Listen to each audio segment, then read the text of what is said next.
Yeah, that's what I'm talking about. We are back for episode number 4 of the Nothing to Prove podcast. Once again, I am your host, Dom Vitalli, and I want to thank you guys for joining us this week on the show. We made it to episode number 4, and the wheels just keep on turning, and this train is not slowing down. So here we go. Thank you for coming along for the ride.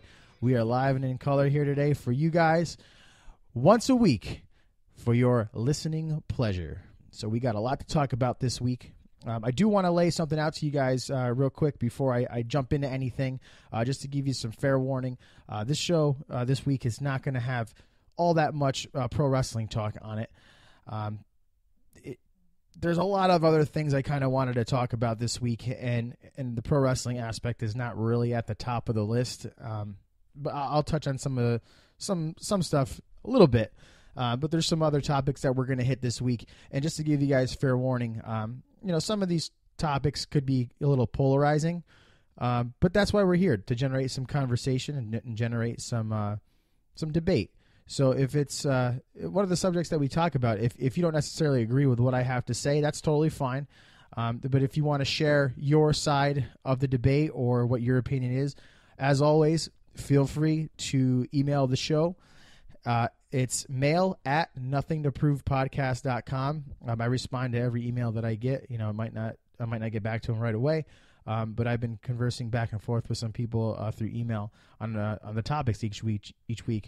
Sometimes I'll talk about something, someone might agree with me, and they'll email me, and we'll kind of have a conversation about, being on the same ground as a certain subject. Other times, people don't agree with me, and they'll shoot me that email as well. We'll just have a civilized conversation about it. So please feel free to always email the show here. I'll read each and every one of those emails and gladly go back and forth with you there. That's the best way to do so. Like I said before, if you're messaging me on the Facebook stuff, I'm probably not going to get back to it all that quickly. And it's quite a headache and a pain in the ass, to be honest with you, to respond on there. So the email is the best way to reach myself and the show. Again, that email address is mail@nothingtoprovepodcast.com. So let's just kind of get into what we're going to talk about today. Just kind of going over the last week. Last week's been kind of busy on the early part of the week anyways for myself. On Monday afternoon, I got a chance to speak at a school in Phoenix to some kids there. I believe they were like 8th or 9th graders, I believe. I can't remember.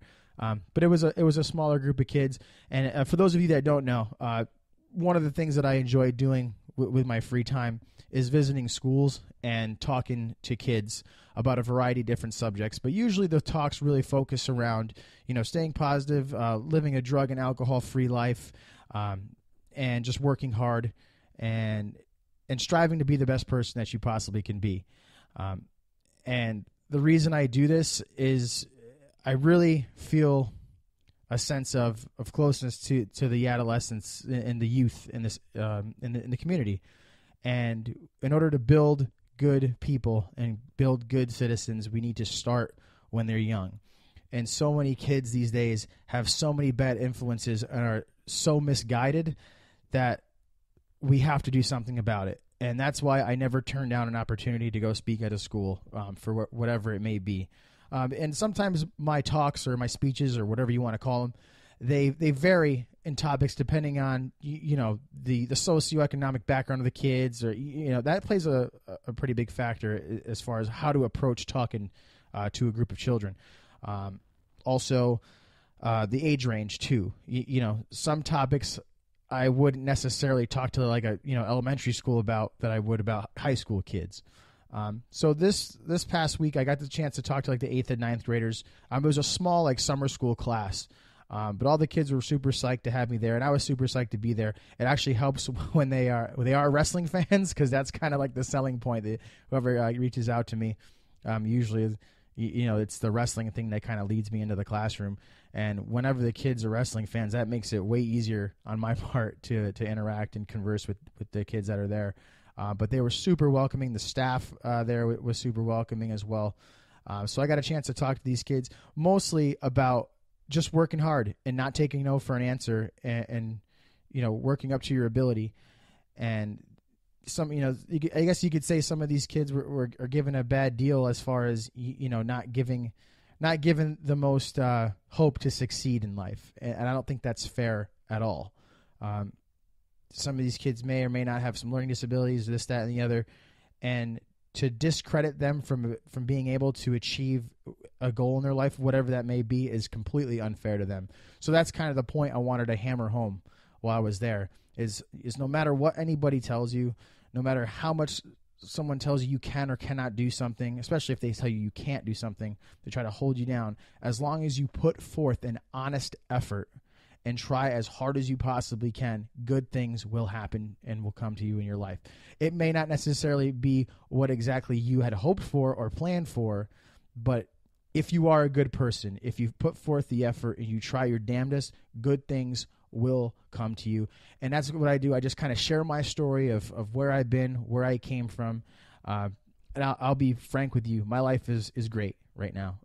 My life has been great for the past 7+ years since the day I decided to put down the drink and get sober. For those of you that don't know, I'm about 7.5 years sober. I claimed straight edge, years and years ago. But once I decided to change my life for the better and retake control of it, I can't tell you the amount of good things that have come into my life. And one of the points I try to make too is, yes, I will have a bad day. Everyone has a bad day, but I catch myself. So if I'm having a bad day, I have to redirect the way I think to having a bad hour or bad minutes. I don't want to have a bad day. I don't dwell on the negative. It's that PMA, it's that positive mental attitude that gets you through hour to hour, day by day, week by week. So a lot of people, especially kids, don't get that positive way of thinking. And that's where I come into play. That's where I come in those schools and kind of hammer that home and just say, keep it on the positive path. Yes, bad things are going to happen, but the more you dwell on them, the worse they're going to get. I'm not saying you just forget about the bad. Obviously, that's impossible. But put more of a focus on the future and watch your life change for the better.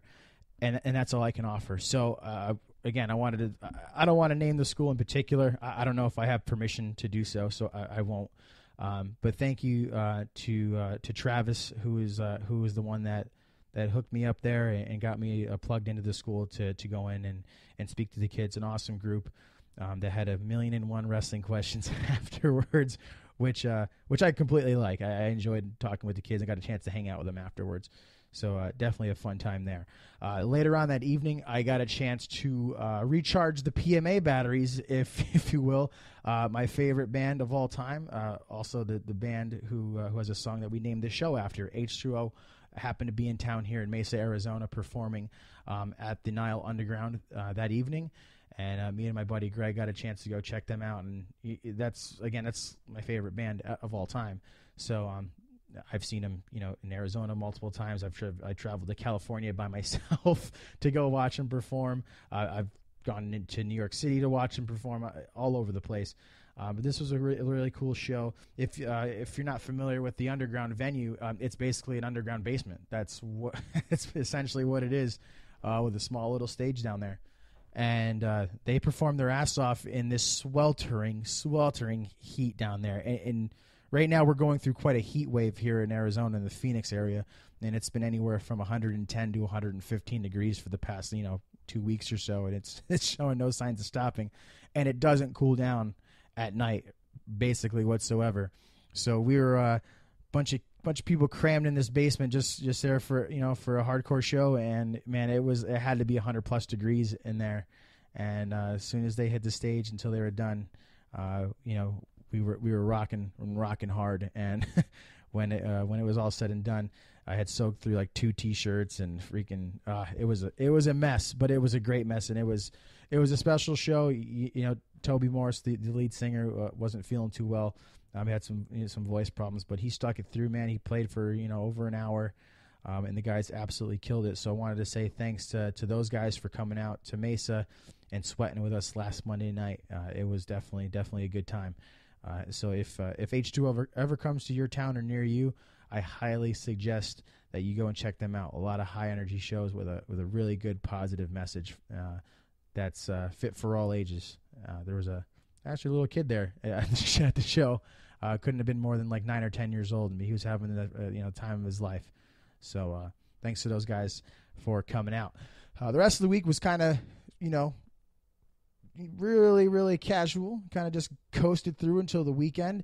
And on this past Saturday, we traveled to Albuquerque, New Mexico for the Destiny Wrestling Organization's There Is No Line show there in Albuquerque at the Armory. And that was a great, great show. The fans in Albuquerque are just awesome, man. They really go out of their way to make you feel welcome. They're super appreciative, and just some of the best people out there. And I got a lot of loyal listeners to the podcast that are in Albuquerque. So I just wanted to take this time to say thank you guys for listening to the show, and thank you guys for coming out to the Destiny Wrestling show on Saturday night. We definitely had a blast putting on a show for you guys. And if you guys are in the Albuquerque area and you're not familiar with Destiny Wrestling, you need to change that. You need to change that real quick. They got a really good thing going on out there. Those guys work super, super hard to put on an excellent, excellent wrestling show for the fans out there. And that effort doesn't go unnoticed. And they got some big things brewing out there for sure. So you definitely want to get in while the getting's good, so to speak. So check out Destiny Wrestling Organization out of Albuquerque, New Mexico. A lot of good stuff, again, going on there. So if you like pro wrestling and not necessarily like a PG pro wrestling, that's where you want to be for sure. But yeah, we traveled out to Albuquerque. Made it an early morning, headed out there, did the show, and usually we head right back. We have families we want to get back to, and significant others or whatnot. So it's a 6.5 hour drive from Phoenix to Albuquerque, vice versa on the way back. So we don't necessarily want to stay in Albuquerque, overnight. We could, but what's 6 hours? So we drove back last night. And if you're not aware, the ride from Phoenix to Albuquerque, the fastest way anyways, there's not really much to look at. And when you get about, I want to say 2.5 hours out of Phoenix, you reach this town called, about an hour and a half out of Phoenix. It reaches this town called Payson. And between Payson and the next city, which would be Heber, it's another about an hour or so. And in this hour stretch, there is nothing but woods surrounding you, which makes for a very boring drive. And you're going up the mountain and not the best time. Now, to make it even worse, there is in this stretch of road, there is elk warning, such as elk watching. Beware of elk crossing. If you don't know what an elk is like a deer on super duper growth hormone and steroids. These things are enormous, and we seldomly ever see them during the day while we're driving to Albuquerque. Now, it's a different story at night. At night, we usually get to that part of the road around 1 a.m. Now, mind you, we've been going all day. We drove 6 to 6.5 hours in the morning. We wrestled the show. We're tired. We're sore. We're beat up. Then we hit what we like to call Elk Alley, which is that stretch of road. This is when you have to be most aware.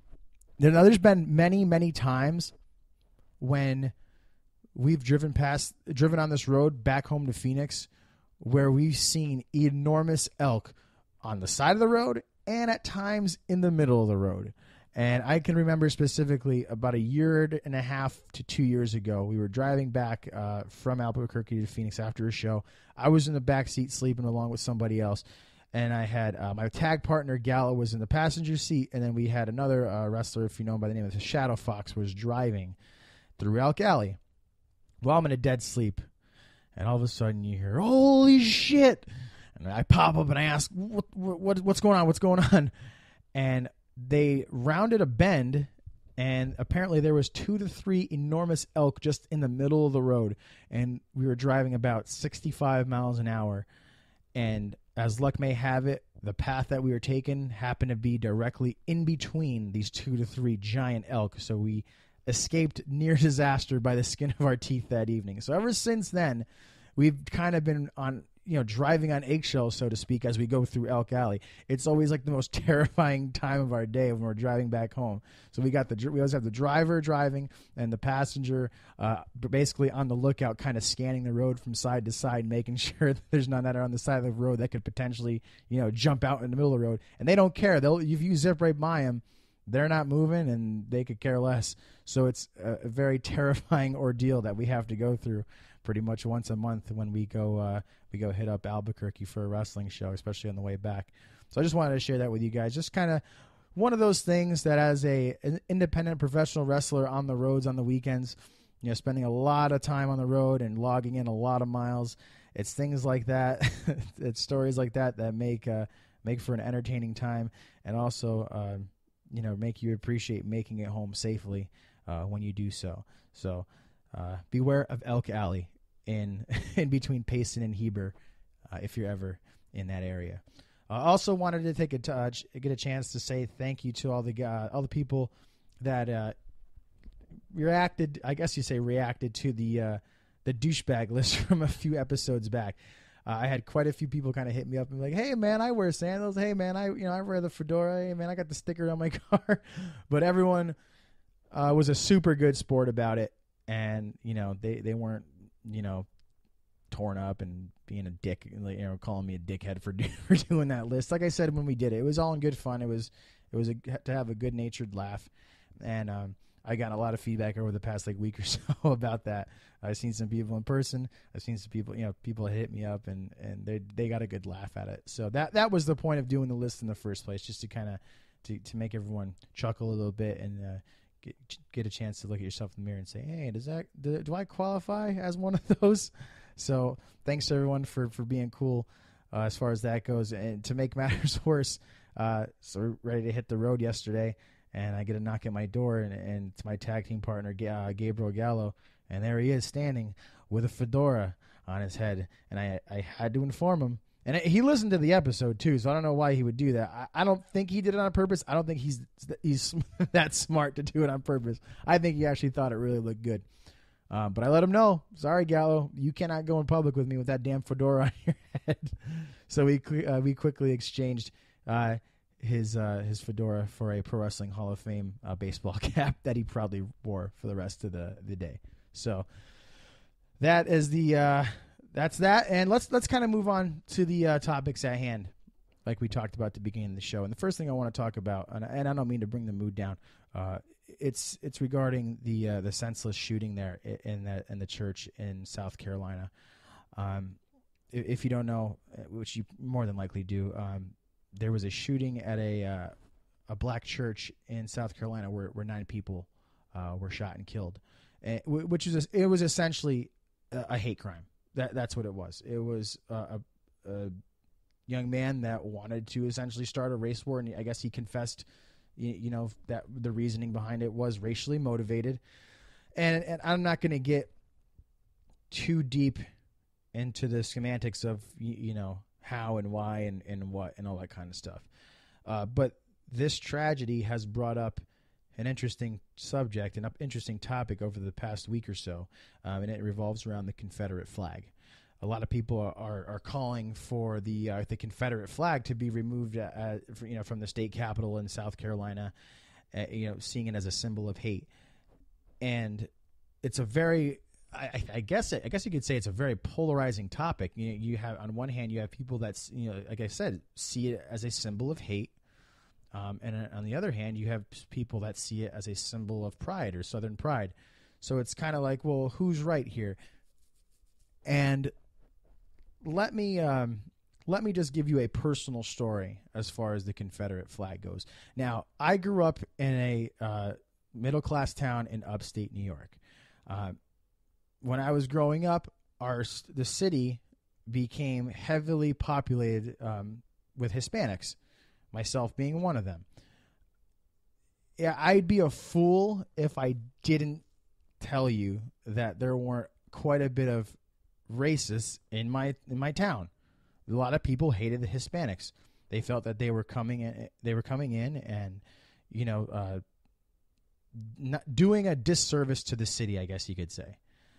And when I was in high school, there were quite a few people that would rock the Confederate flag, whether it was on a T-shirt, a sticker on their car, whatever, a variety of different ways. And every one of them did so as their way of explaining that the white race is supreme to any other. These people were self-admitted to despise or not like black people, not like Hispanics.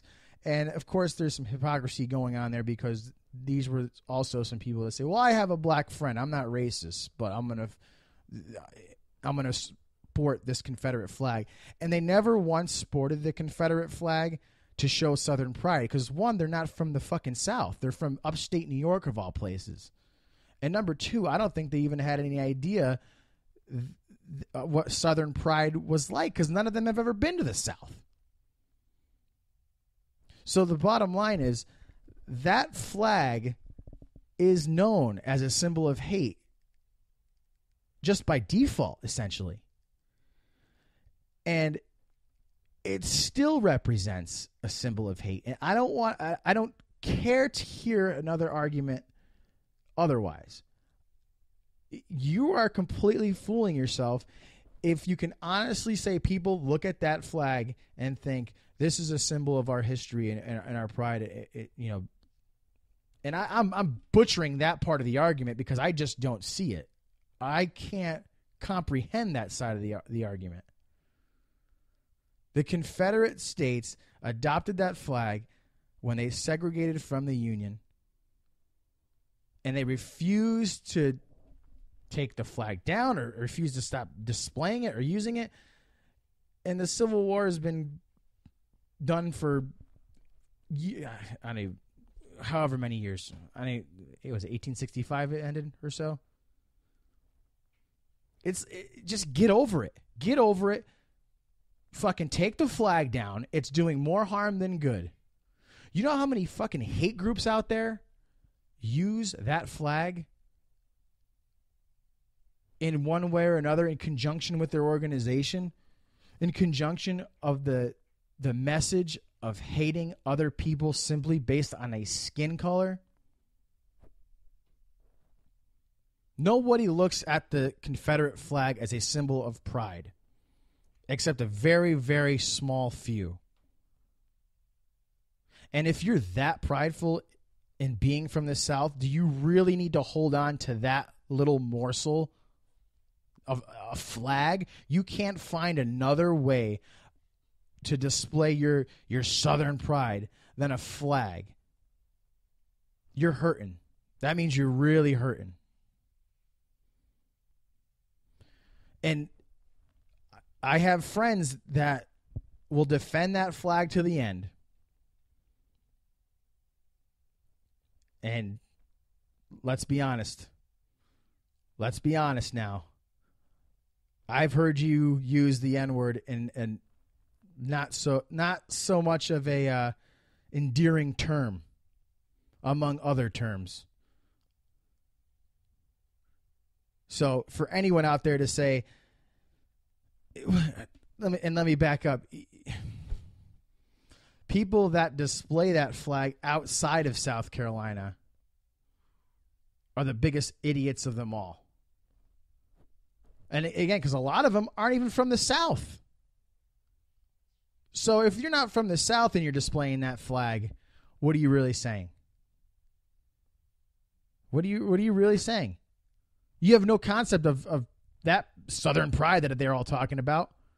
You're a fucking racist. That's the bottom line. You're a fucking racist. And so let's just do us all a favor. Do everyone a favor. Do this fucking country a favor. Get rid of that flag already. Stop living in the past. Stop rubbing that flag in the faces of African Americans and other minorities, other races in this country. You're essentially just slapping them in the face. And again, I'm no expert on the Civil War. I could be wrong. But on the surface of things, let's look at the surface of this argument here. 9 times out of 10, if you ask someone what that fucking flag means, it's going to be something of a hateful nature. You can only defend it for so long. So, in my eyes, there's no more defense. Get rid of the goddamn thing. Okay, that's all I got to say about that subject. I just wanted to touch base on it. The arguments that I hear for it just completely just make no sense to me whatsoever. And I feel like they're grasping at straws to hold on to this shitty piece of the past. So I'm going to move on from here. Let's lighten the mood a little bit. I wanted to get a chance to talk to you guys about Mr. Alex Rodriguez. Oh, yes. Everyone's favorite baseball player, Alex Rodriguez. For those of you that don't know, Alex Rodriguez just joined some illustrious company a few days ago. He got his 3,000th major league hit. Now, 3,000 hits is a pretty big milestone in Major League Baseball. Years ago, essentially, it meant automatic induction into the Hall of Fame. If you were a player that was able to achieve 3,000 hits in the big leagues, that was your guaranteed punch card into the Hall of Fame in Cooperstown, New York. There's been tens of thousands of men to play Major League Baseball, and only 29 of them have achieved 3,000 hits in a career. And Alex Rodriguez is the latest in that select group.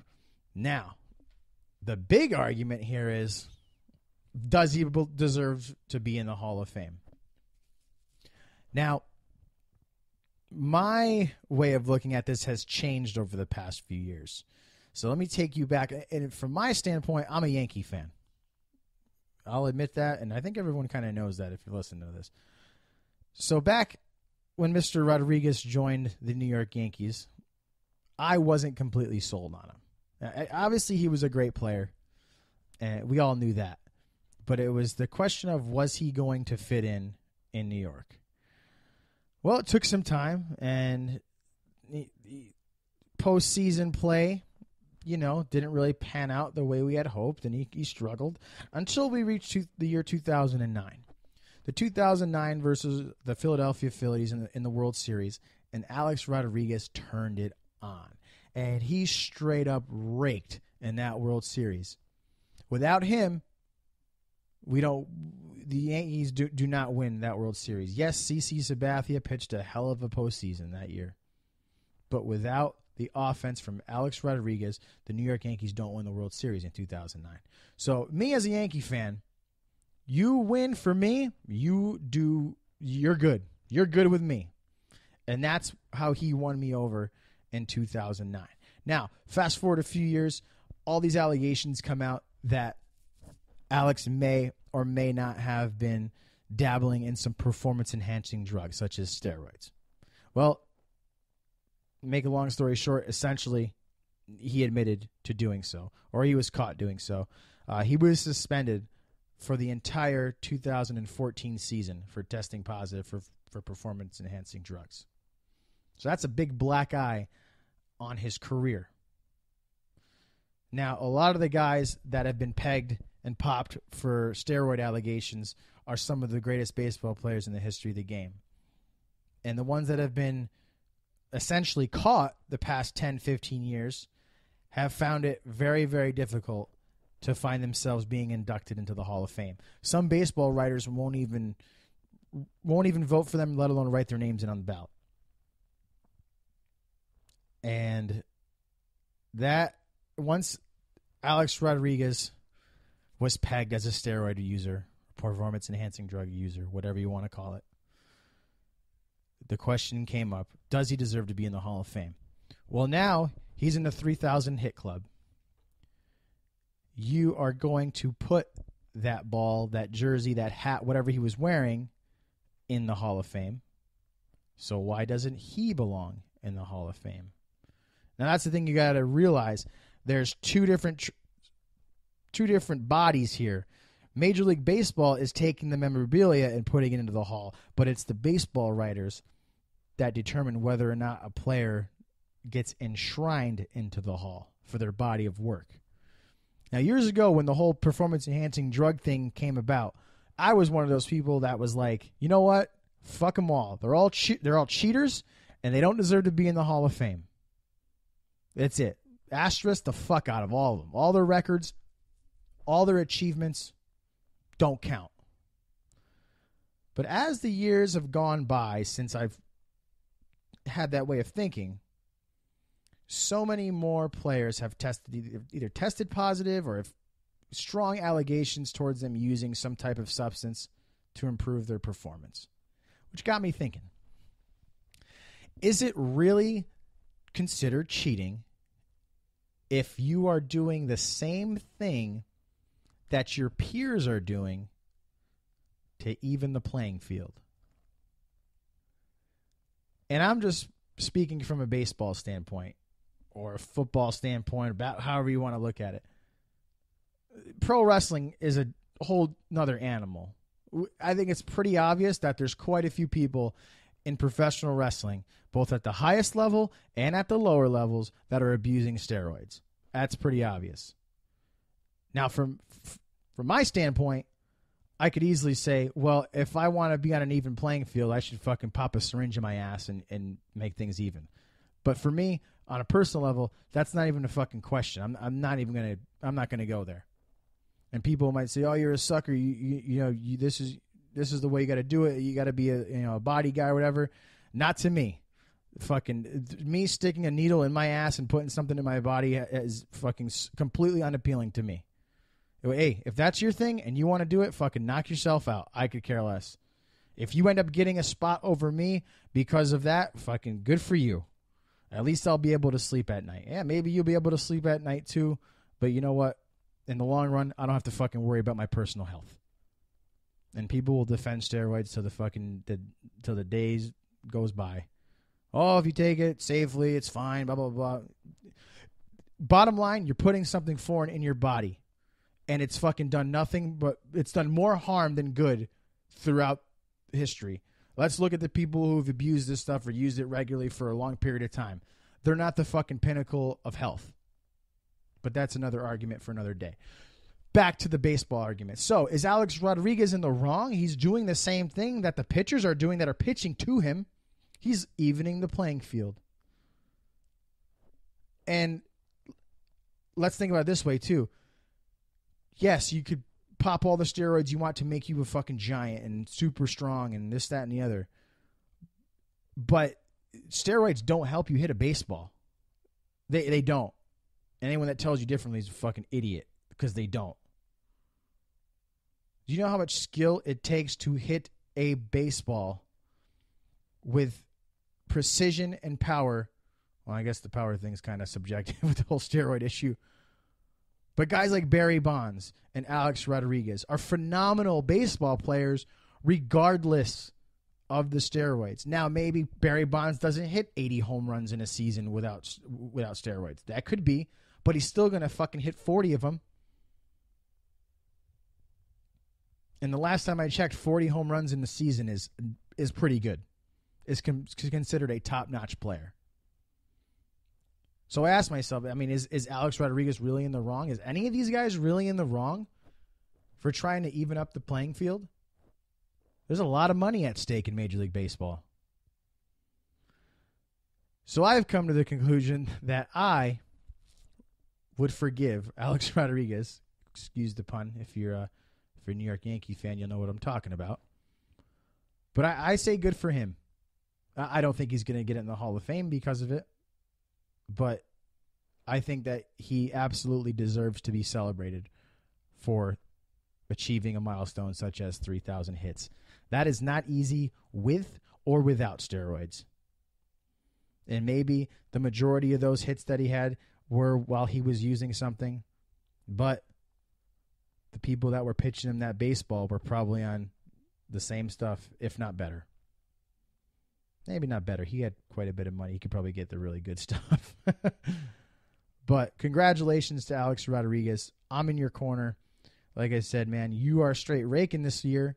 You're winning, and I'm a Yankee fan, and you're helping the Yankees win. And as this is recorded, the Yankees are a game out of first place, and it's June, almost July. And that's a hell of a lot better than I thought they'd be at this point in the year. So Alex Rodriguez, congratulations to you. But there's another side of this story. So Alex Rodriguez hits his 3,000th hit, and the hit actually happens to be a home run. Now, whenever a baseball player has some type of offensive milestone, or not even necessarily an offensive milestone, a milestone in general, they want the ball that's involved in that milestone. So baseball players that get their first hit in the big leagues, they like to keep the ball as a souvenir for themselves. It's a personal accomplishment. First home run ball, 100th home run ball, whatever it may be. Alex Rodriguez's 3,000th hit happened to be a home run. And this was at Yankee Stadium, and a gentleman by the name of Zach Hampel caught Alex's 3,000th hit. Now, Mr. Hampel has decided to hold this baseball hostage. Zach Hampel is an interesting guy. I did some research on the dude, and apparently he's a baseball collector who has caught over 8,000 baseballs at big league games between like batting practice and foul balls and home run balls and all that kind of stuff. And he's saying he doesn't know if he's going to give the ball back. Now, once he caught this baseball, Yankee Stadium security came and grabbed him and made sure that he was safe, because obviously he has something very valuable at this point. So they ask him if he's willing to part with the ball, and he says no, essentially.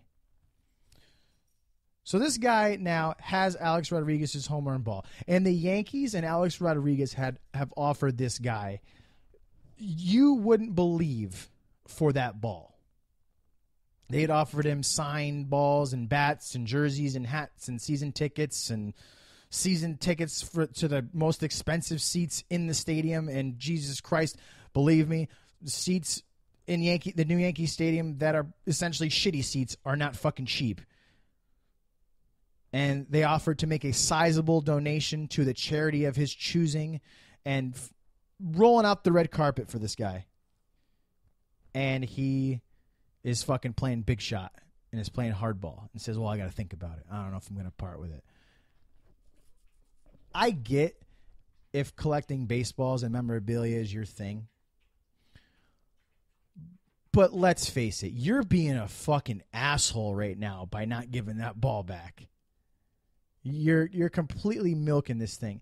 And I wanted to get a more sense of who this guy was. So, like I said, I did some research. I looked at his Twitter page, and this guy is a fucking celebrity, like a wannabe celebrity. He's milking this thing for as much publicity as he can. He thinks he's a fucking big deal now. He's a fucking hot shot.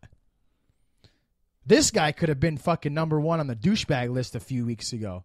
This guy's a piece of work. This guy charges $500 to people to go to a baseball game with him, and he guarantees he or you will catch a foul ball or a baseball in batting practice or something like that. Number one, if you're paying $500 for someone for something like that, you got fucking problems. This guy is the worst of the worst. I don't understand how it pains people to just do the right thing. The right thing in this situation is fucking just give the ball to Alex Rodriguez, and you are going to fucking get rewarded for it. Even if you were just going to do the right thing and didn't expect anything in return, if you just gave him the ball, you're going to be compensated for fucking doing the right thing. Let's rewind a year or two ago. Derek Jeter's 3,000th hit was also at Yankee Stadium. It was also a home run. Same thing happens. Security swarms the young man that catches the foul ball, ushers him down these back stairwells to this room, and they ask him straight up, okay, what do you want for that ball? And you know what this guy said? He said, well, I really just wanted to give it to Derek. That's a good person right there. All he wanted to do was give the ball to Derek Jeter, who earned that accomplishment. Derek Jeter, who was playing baseball since he was fucking probably 5 years old, he can hold a baseball bat, worked his entire career for that milestone, This young man is lucky enough to be sitting in the right spot, catches his 3,000th hit, which happens to be a home run, which doesn't happen all the time. And he says, I just wanted to give him his ball and say congratulations. Now, as soon as he says this, he floors the security staff with this because they were expecting the worst of the worst. They were expecting this guy to be like this cocksucker Zach Hampel and hold him up. But they were forever grateful, and they just gave him signed bats, signed balls, jersey, hat, season tickets, this, that, the other, bang, bang, boom. And the guy's like, I didn't expect this or I didn't ask for this, but thank you. He did the right thing. And this guy that caught Alex Rodriguez's ball is fucking on his high horse, his pedestal. He's too fucking good or big of a baseball collector that he can't give the fucking poor guy his ball. I would be making the same argument for anybody. People are, some people will say, oh, you're sympathizing because you're a Yankee fan and you fucking kiss Alex Rodriguez's ass and you Yankee fans are all like that. I don't give a shit who it is. It could be fucking... I can't stand Dustin Pedroia from the Boston Red Sox. I despise that man from a baseball player standpoint. But if this happened to him, I'm making the same argument for him. It's just the right thing to do. It's okay to not be a piece of shit. And so many people don't get that. Is it really going to hinder you or hamper your fucking baseball collection if you just give that one ball back? Since you jerk off over baseballs anyways, give him that one. He'll give you fucking 10 of them signed, I'm sure. You can jerk off to those, you fucking weirdo.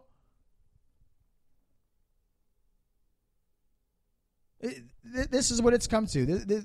This guy clamoring for celebrity. And the fucking Today Show's putting him on there and all these places. He's like, oh, if you want an interview, make sure you email me because it's overwhelming if you tweet me. Fuck you, man. Fuck you. You're a fucking idiot. You're trying to get famous for the fucking wrong things. And people will say, well, he donates all this money to charity. Good. That's fucking great. The fucking Yankees are offering to make a sizable donation to the fucking charity of his choosing. And he's basically telling him to go fuck himself. The Yankees can make a bigger contribution to this charity than he could. So what's the fucking problem? What's the holdup? This guy, I don't even understand how he can look in the mirror and think he's in the right here. And now I don't fault him for hanging on to the ball and not giving it back right away. That's okay, but he's basically saying, well, I don't know if I'm going to give it back. You're being a motherfucker now. Now you're just fucking being an asshole on purpose. So, Zach Hampel, you, sir, are the worst person of the week. I don't even know if that's a segment. I didn't even try to create that segment, but let's go with that. That might be biting Keith Olbermann, actually. I think Keith Olbermann does something like that in his show, like worst person of the week or whatever. But fuck it, I don't care. Zach Hampel, the man who caught, I use that term lightly too, man. Let's call him the fucking boy, because that's what he's acting like. He's acting like a little boy. Zach Hampel, the little boy who caught Alex Rodriguez's 3,000th hit. You, sir, are the fucking asshole of the week. I hope you're happy.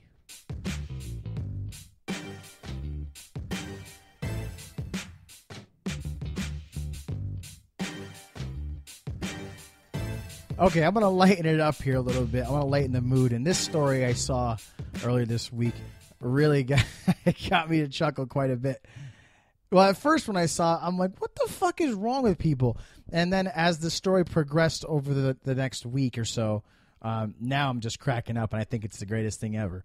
So if just to give you guys a little bit of background here, there's a woman in Baltimore who decided to decorate her front yard with a set of mason jars that were kind of like hung along a clothesline looking thing.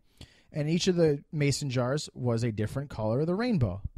Well, she was left a anonymous note by some of her neighbors, and this is what the note read, and I quote, "Your yard is becoming relentlessly gay. Myself and others in the neighborhood ask that you tone it down. This is a Christian area, and there are children. Keep it up, and I will be forced to call the police on you. Your kind need to have respect for God." Unquote. Now, when you first see something like that, the first thing you have to ask yourself is, what the fuck is wrong with these people? I mean, something as simple as a lawn decoration has you so riled up that you need to threaten to call the police for her yard looking too gay? Now, I'm sure if I went into this person's house that wrote this note, I would find something highly more offensive than what is in this other woman's front yard. So, what does this homeowner do? And I believe the woman's name is Julie Baker. And she lives in Baltimore. Well, she says, "I will not and I'm going to quote this too, "I will not relent to hatred. Instead, I will battle it with whimsy and beauty and laughter and love, wrapped around my home, yard, and family." Now, she could have left it at that, and I would applaud the shit out of this lady. But she took it a step further and really, really hammered it home. So she created a GoFundMe page in order to accept donations to help make her yard or her front lawn even more gay. That's fucking genius. I love it. She says she needs more rainbows, many, many more rainbows. And she's hoping to get a rainbow on her roof. And she's going to gay up her yard just to say fuck you to these people that wrote that note. And I can't applaud this lady loud enough. If your life is so fucking miserable that you are forced to write a note to someone for decorating their front lawn, in your perception it doesn't agree with your beliefs, you're the one with the fucking problem. You have a lot more problems than you realize. You need psychiatric help. Now, some might say I'm going overboard and I'm exaggerating. No, here's the thing. I'm not exaggerating. For someone to write a note like that, you've got to be so fucking warped in your mind that you need professional help. Religion aside, throw religion out the window. That's not where this argument is. The argument here is this person's perception of this woman decorating her yard in a quote-unquote gay or relentlessly gay manner. You need to fucking take a couple of deep breaths, lady or guy or whoever you are that wrote that note. And you need to do some self-reflection because, man, you are fucking whacked out of your skull. And it gets better. Oh, it gets better. So Miss Baker, the one who is the owner of this yard, she said that she was going to try to make it even more gay, which I love. I love that. Keep doing that shit. Shove it right up their ass. Fuck them. But so she starts the GoFundMe campaign. And here's the best part. It's already raised fucking over $31,000. $31,000 for her to add more displays, more decorations, more crafts to her yard to make it look even gayer than it already is, to say a big fuck you to her neighbor/neighbors, whoever's got a problem with her in the first place. And I think after I'm done recording this podcast today, I'm going to go find this GoFundMe and I'm going to make a little donation to myself as my way of saying, hey, neighbor, fuck you and everything you stand for. So, Miss Baker, I salute you. I commend you for what you are doing. You were just minding your own business, decorating your lawn, and some bigot, some fucking idiot, some moron, some malcontent decided to threaten you, essentially. Essentially, she was threatened. And I love the way she spin this. I love it. I love it. Because it's fucking backfiring tenfold on that asshole. And we need more stories like that. That's a feel-good story to me. So that's the story I wanted to wrap up the podcast for this week on. Because right now, in this country, in this world, there's a lot of shitty things going on. And there's a lot of shitty people out there. And this woman, Julie Baker, had something really shitty happen to her because of a really shitty person. And the way she was able to turn it around into something positive for herself. And her words speak volumes, where she says, I will not relent to hatred. Instead, I will battle it with whimsy and beauty and laughter and love. You can't beat that. She's coming from a good place. And we need more people like that, especially now, especially these times. So that's what I wanted to end this week's this week's show on. It was something positive. Yeah, there could be a negative spin to that story, the early part, but she really turned it around into something good. So kudos to you, Julie Baker. Keep doing your thing. Gay up that yard, and expect a donation from me. Maybe not at $31,000, but I'll do my part, whatever I can. All right. So before we head out today, I do want to give you guys the follow of the week. The follow of the week this week can be found on Twitter and on Instagram. And this one will especially be enjoyed by anyone out there that is a Seinfeld fan, not Jerry Seinfeld, or essentially the show Seinfeld. Seinfeld is probably one of my favorite shows of all time, if not my favorite. I can say lines and lines for days from that show. I've watched it so many damn times. But the follower of the week is called Seinfeld 2000, and you can find him on Twitter and Instagram, both at Seinfeld 2000. And basically what it is they just show different pictures or clips from Seinfeld episodes, and they change them or alter them with Photoshop or something like that to incorporate something from modern times or today into the picture itself. So, for example, we have I'll just give you an idea of some of the stuff they have posted. One thing they have is one of the episodes from Seinfeld is when George Costanza decides to start wearing a hairpiece, and he's bald. So he just refuses to consider himself bald anymore, and there's a point where Elaine shouts in his face, "You're bald," and there's a picture on Seinfeld 2000 of Elaine yelling at George, but instead of George, it's Donald Trump. So it's pretty fitting. What else we got here? This is a really good one, actually.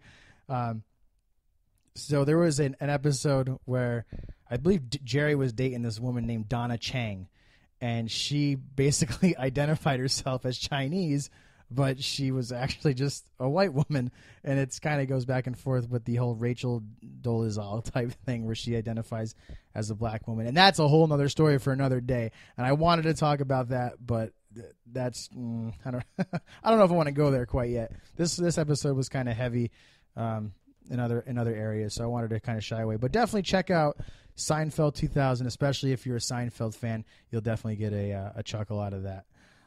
That's going to do it for us today. Again, send us some feedback, emails, questions, anything you guys got. Mail at nothingtoprovepodcast.com. Also, if you're interested in advertising on the show, we do have advertising opportunities. So if you have a show you want to promote yourself, an event, product, whatever it may be, go ahead and shoot me an email. Mail at nothingtoprovepodcast.com, and I can give you some more information on that. Don't forget to visit the website, nothingtoprovepodcast.com. If you go there now, there's actually an article, a short article that I wrote back in April about the New York hardcore band Judge. If you don't know, they just recently had a documentary, 4-parter, released on noisy.com. That's free of charge, and they released it in 4 different parts. So after the first part, I wrote up a little review of what I had watched and kind of got from that first part of the documentary. So definitely check that out. And that documentary is really, really interesting, especially if you're a fan of the New York hardcore scene and or the band Judge. Definitely want to check that out. But check out that article on the website before you go ahead and watch. Please feel free to follow us too on Twitter at NTP Podcast, or like I said, you can follow myself on Twitter at Dom EL We are on Facebook and YouTube. Just search Nothing to Prove Podcast. And again, please, whatever way you're listening to this show, if it's iTunes, Stitcher, whichever, please subscribe so that way you're not missing an episode. As soon as a new one comes out, it downloads directly to your device and you know it's there and it's ready to listen to each and every single week. And please leave us a review if that option is there. Leave a review for us. It helps us in more ways than you know, and it helps hopefully get some more eyes on the show as well. And again, please spread the word about the podcast. If it's something that you enjoy listening to every week, please let a friend know what we got going on here. Like I said, this is only the beginning. We got so much more to come over the next few months. We got some good guests lined up. I promise you they are coming soon. So once we get those guests in here, we'll turn up the volume a little bit and really get going. But again, that's all I got for this week, you guys. Again, thank you so much for joining us here on the Nothing to Prove podcast. Until next time, be good to each other and do good for each other. This is Dom Vitalli saying peace.